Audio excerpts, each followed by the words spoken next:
Matthew chapter 27.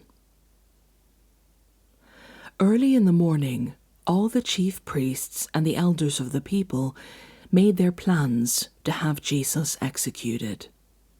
So they bound him, led him away, and handed him over to Pilate the governor.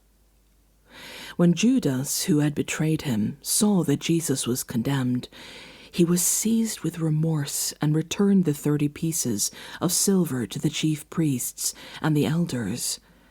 "I have sinned," he said, "for I have betrayed innocent blood." "What is that to us?" they replied. "That's your responsibility." So Judas threw the money into the temple and left.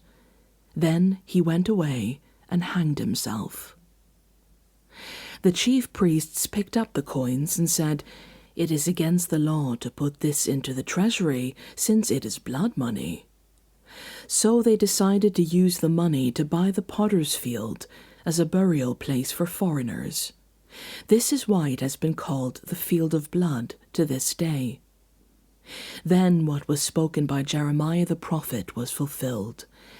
They took the 30 pieces of silver, the price set on him by the people of Israel, and they used them to buy the potter's field, as the Lord commanded me. Meanwhile, Jesus stood before the governor, and the governor asked him, "Are you the king of the Jews?" "You have said so," Jesus replied. When he was accused by the chief priests and the elders, he gave no answer. Then Pilate asked him, "Don't you hear the testimony they are bringing against you?" But Jesus made no reply, not even to a single charge, to the great amazement of the governor. Now it was the governor's custom at the festival to release a prisoner chosen by the crowd. At that time, they had a well-known prisoner whose name was Jesus Barabbas. So when the crowd had gathered, Pilate asked them, "Which one do you want me to release to you, Jesus Barabbas, or Jesus who is called the Messiah?" For he knew it was out of self-interest that they had handed Jesus over to him. While Pilate was sitting on the judge's seat, his wife sent him this message, "Don't have anything to do with that innocent man, for I have suffered a great deal today in a dream because of him." But the chief priests and the elders persuaded the crowd to ask for Barabbas and to have Jesus executed. "Which of the two do you want me to release to you?" asked the governor. "Barabbas," they answered. "What shall I do then with Jesus, who is called the Messiah?" Pilate asked. They all answered, "Crucify him." "Why? What crime has he committed?" asked Pilate. But they shouted all the louder, "Crucify him." When Pilate saw that he was getting nowhere, but that instead an uproar was starting, he took water and washed his hands in front of the crowd. "I am innocent of this man's blood," he said. "It is your responsibility." All the people answered, "His blood is on us and on our children." Then he released Barabbas to them, but he had Jesus flogged and handed him over to be crucified. Then the governor's soldiers took Jesus into the praetorium and gathered the whole company of soldiers around him. They stripped him and put a scarlet robe on him, and then twisted together a crown of thorns and set it on his head. They put a staff in his right hand. Then they knelt in front of him and mocked him. "Hail, King of the Jews," they said. They spit on him and took the staff and struck him on the head again and again. After they had mocked him, they took off the robe and put his own clothes on him. Then they led him away to crucify him. As they were going out, they met a man from Cyrene named Simon, and they forced him to carry the cross. They came to a place called Golgotha, which means the place of the skull. There they offered Jesus wine to drink, mixed with gall, but after tasting it, he refused to drink it. When they had crucified him, they divided up his clothes by casting lots. And sitting down, they kept watch over him there. Above his head, they placed the written charge against him, "This is Jesus, the King of the Jews."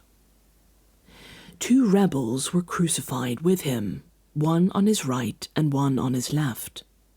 Those who passed by hurled insults at him, shaking their heads and saying, "You who are going to destroy the temple and build it in 3 days, save yourself.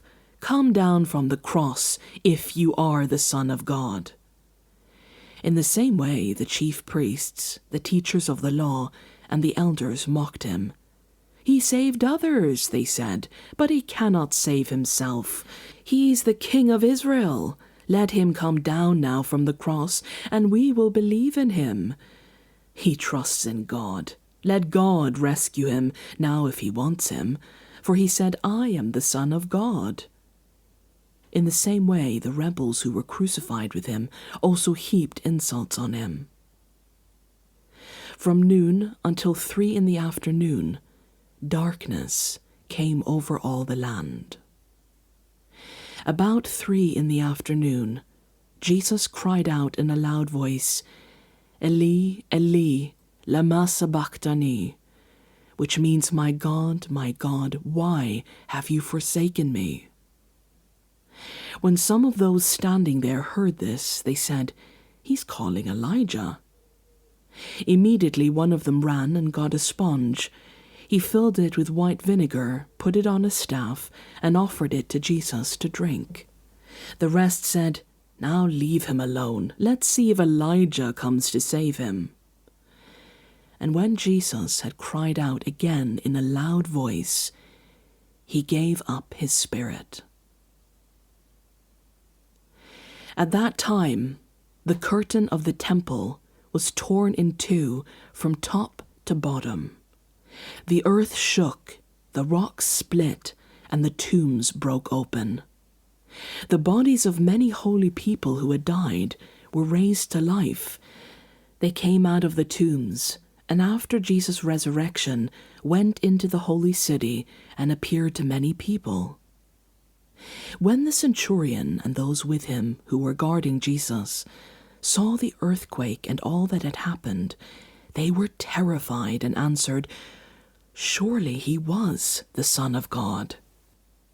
Many women were there watching from a distance.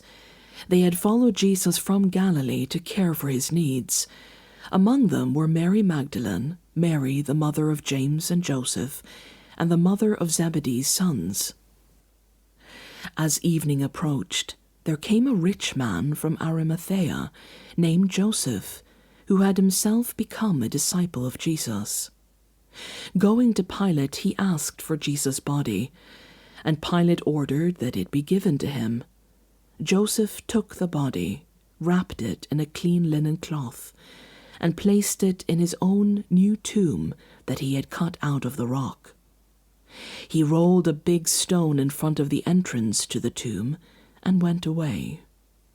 Mary Magdalene and the other Mary were sitting there opposite the tomb. The next day, the one after Preparation Day, the chief priests and the Pharisees went to Pilate. "Sir," they said, "we remember that while he was still alive, that deceiver said, 'After 3 days I will rise again.' So give the order for the tomb to be made secure until the 3rd day. Otherwise his disciples may come and steal the body and tell people that he has been raised from the dead. This last deception will be worse than the first." "Take a guard," Pilate answered. "Go, make the tomb as secure as you know how." So they went and made the tomb secure by putting a seal on the stone and posting the guard.